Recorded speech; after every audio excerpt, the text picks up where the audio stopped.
आणि वंचितचे नेते प्रकाश आंबेडकर सध्या बोलतात, थेट जाऊया. जे आजच्या सुनावणीच्या याच्यामध्ये पोलिसांचा जो रोल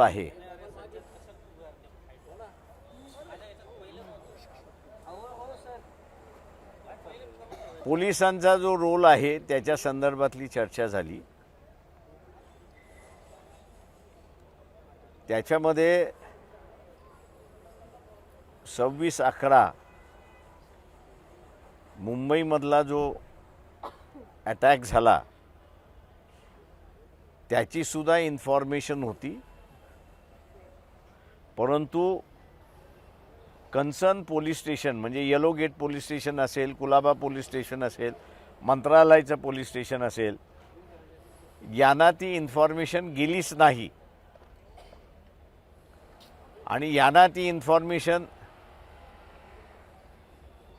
गेली नाही, त्यामुळे एप्रिहेंड करता आलं नाही अशी परिस्थिती आहे.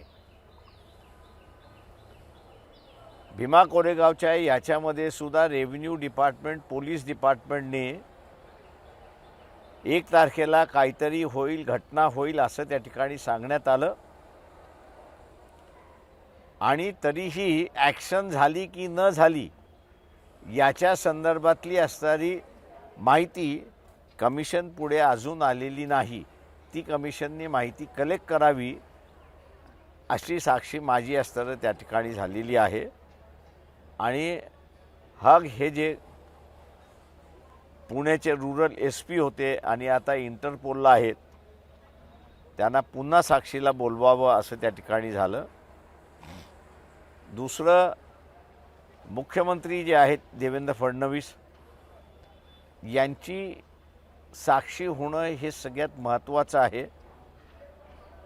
अशा घटना घडू नये असा एक टर्म ऑफ रेफरन्स जो आहे, त्या टर्म ऑफ रेफरन्सला पूर्ण करायचा असेल तर मुख्यमंत्र्यांपर्यंत ही बातमी गेली की न गेली आणि किती वाजता गेली हा त्याच्यातला महत्त्वाचा भाग आहे. आणि म्हणून मुख्यमंत्र्यांना सुद्धा साक्षीला बोलवावं असा आज मागणी त्या ठिकाणी करण्यात आली. या 2 मुद्द्यांना धरून मला वाटतं माझी साक्षी संपली आहे असं कमिशनने मला सांगितलं. अजूनपर्यंत तरी सरकारी वकिलांनी जर बोलवलं तरच, नाहीतर नाही. दुसरा राजकीय प्रश्न आहे. संजय राऊत आज असं म्हणाले की वंचित बहुजन आघाडी हा महाविकास आघाडीचाच घटक आहे. प्रकाश आंबेडकर यांच्याशी सकारात्मक चर्चा सुरू आहेत. अकोल्याची जागा त्यांनी लढावी असा सुद्धा आग्रह आमचा आहे. ते माझी असणारी या सगळ्या पक्षांना ऑफर आहे की अकोला हा काय फार महत्त्वाचा नाही. मी लढलो काय न लढलो काय फार फरक पडत नाही. ज्या कुठल्या पक्षाला अकोला लढायचं आहे त्यांनी असणारं लढावं. त्यांच्यासाठी पूर्णपणे आम्ही असणारं काम करू. परंतु तुमचा सीट शेअरिंगचा जो फॉर्म्युला आहे तो तरी असणारा बाहेर पडू द्या.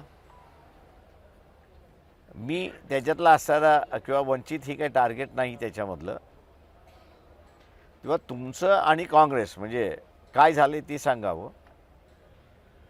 ॲटलिस्ट काँग्रेसबरोबर तुमचं काही झालं नसेल हे मी समजू शकतो, पण NCP बरोबर तुमचा काय सीट शेअरिंगचा समझोता झाला आहे तो तरी असणारा शिवसेनेनी लोकांना सांगावं. जसं आमच्याबरोबरचा असणारा सीट शेअरिंगचा फॉर्म्युला तो त्यांनी कबूल केला आहे ना, आम्ही सांगितलेलं आहे की या दोघांबरोबर शिवसेनेचं झालं नाही तर 24 जागा ते लढतील, 24 जागा आम्ही लढू. अकोल्यामधून तुम्ही लढणार का? म्हणजे त्यांनी तुम्हाला ग्रीन सिग्नल दिलेला आहे. माझं म्हणणं असं आहे की कोणी लढावं, कुठल्याही पक्षाने लढवावं त्याच्यामध्ये. काय सर, पण त्यांचा विश्वास आहे तुमच्यावर. ते म्हणतात की ते माझा विश्वास आहे जो कोणी लढेल त्याला जिंकून आणेन मी. हे जबाबदारी तुमच्यावरती आल्यावर ते माझ्यावरती जबाबदारी नाही, पण त्यांनी अकोल्याचं बाऊ करून त्यांनी आज सारं स्वतःवरच्या ज्या जबाबदाऱ्या आहेत, सीट शेअरिंगच्या ज्या जबाबदाऱ्या आहेत, त्या सीट शेअरिंगच्या जबाबदाऱ्या आजपर्यंत पार का पाडल्या नाहीत. याचं कुठेतरी प्रामाणिकपणे त्यांनी जनतेला सांगावं, एवढीच आमची असणारी इच्छा आहे. नाही तर त्यांनी सरळ सांगावं 24 जागा ते लढतील, 24 जागा आम्ही लढतो, मोकळं झालं. 9 जानेवारीला बैठक आहे दिल्लीमध्ये उद्याच. तुम्हाला याचं काय आमंत्रण? मी तर आपल्या समोरच आहे. नाही दिल्लीच्या बैठकीचं काही आमंत्रण आलं का? कारण महाविकास आघाडीच्या जागा वाटपाबाबत म्हणजे जयंत पाटील, सुप्रिया सुळे तिकडून 2 नेते आणि तुमच्या शिवसेनेचे 2 नेते, तसं तुम्हाला कोणाला आमंत्रण आले का उद्याच्या बैठकीत? नाही, आम्हाला कोणालाच आमंत्रण आलेलं नाही आहे. सर, सर्व घटक पक्ष सकारात्मक असताना इंडी आघाडीमध्ये इथं चर्चा झालेली तुमच्या येण्याची संदर्भातली, कारण राष्ट्रवादीने सकारात्मक दाखवली, काँग्रेसने दाखवलेली, इकडं चर्चा कुठं झाली? हा प्रश्न तुम्ही असताना खरा आहे ना, नरेंद्र मोदी यांना विचारा, ते याचं उत्तर देतील. दुसरं कोणीच उत्तर देऊ शकणार नाही. राम मंदिराबाबत काही तुम्हाला आमंत्रण वगैरे आलंय का उद्घाटनाच्या संदर्भात? मी वर्तमानपत्रातून वाचतोय की मला निमंत्रण येणार आहे, मी त्याची वाट पाहतोय. एक दुसरं जे आहे ते मोदींनी असं सांगितलं आहे की त्या दिवशी दिवाळी साजरी करा. मोदींचं टाळ्या वाजवण्याचं, थाल्या वाजवण्याचं सजेशन आपण सगळ्यांनी मान्य केलं, तसं हेही आम्ही असताना मान्य करतोय. फक्त मोदींना आमची असणारी विनंती आहे की जे दारिद्र्य रेषेखालचे कुटुंब आहेत या दारिद्र्य रेषेखालच्या कुटुंबांना मोदींनी 1,000 रुपये द्यावे, जेणेकरून ते असणारं 22 तारखेला दिवाळी साजरी करू शकतील. हे जे दारिद्र्य रेषेचं जे कुटुंब आहे त्यांनी त्यांच्याच पैशातून दिवाळी साजरी करायचं असं जर सांगण्यात येत असेल आणि त्यांनी जर केली तर त्यांच्या मुलांना ते जे काही गोड खाण्याला देतील महिन्याभरामध्ये 2-3 ठिकाणी सॅक्रिफाईस करावं लागेल अशी परिस्थिती आहे. आणि म्हणून पंतप्रधानाची इच्छा की 22 तारखेला दिवाळी साजरी झाली पाहिजे, तेव्हा पंतप्रधानाची ही इच्छा पूर्तीसाठी त्यांनी दारिद्र्य रेषेखालच्या कुटुंबांना 1,000 रुपये द्यावं आणि मग ते दिवाळी साजरी करतील अशी परिस्थिती आहे. 12 तारखेला पंतप्रधान मुंबईमध्ये येतात. ते चांगली संधी आपल्याला मिळालेली आहे की इंडिया आघाडीतलं युती का होत नाही हा प्रश्न विचारण्याची संधी आपल्या सगळ्यांना मिळालेली आहे. त्याचा आपण वापर करा अशी माझी विनंती आहे. सर, बिल्किस बानो प्रकरणात सुप्रीम कोर्टाने थेट सांगितलं आहे की गुजरात सरकारला कुठल्याही प्रकारची शिक्षा कमी करण्याचा अधिकार नाही आहे. ही जी केस सुरू होती ती महाराष्ट्रात सुरू होती, त्यामुळे गुजरात सरकारला मोठा धक्का असं म्हणता येईल. होय, मोठा धक्का आहे आणि त्यांना दोन आठवड्यामध्ये सरेंडर व्हायला सांगितलेलं आहे. मी असं म्हणेन हा कायद्याचा विजय आहे आणि बेकायद्याचा पराजय आहे असं मी त्या ठिकाणी मानतो. आमदार अपात्रतेच्या संदर्भात 48 तास आता बाकी आहेत, काय निर्णय अपेक्षित? मी असं म्हणेन की राहुल नागवेकरनी सुप्रीम कोर्टाला डिफाय केलं पाहिजे आणि सांगितलं पाहिजे की मी नाही देत निर्णय, काय करायचं ते करा. काल त्यांनी मुख्यमंत्र्यांची घरी जाऊन सुद्धा भेट घेतलेली आहे. काल मुख्यमंत्र्यांची त्यांनी भेट घेतलेली आहे. आजारी होते असं कारण पहिल्यांदा सांगितलं होतं, त्यानंतर मुख्यमंत्र्यांची भेट घेतली. याच्याकडे तुम्ही कसं बघता? हे सगळं संशयास्पद आहे. नाही, मीच असताना राहुल नागवेकरांना म्हणतोय ना की ते सुप्रीम कोर्टच्या अंडर नाही, तेव्हा त्यांनी सरळ म्हणा मी निर्णय नाही देत, काय करायचं असेल ते करा. कायद्याचं राज्य चाललं पाहिजे हे बरोबर आहे.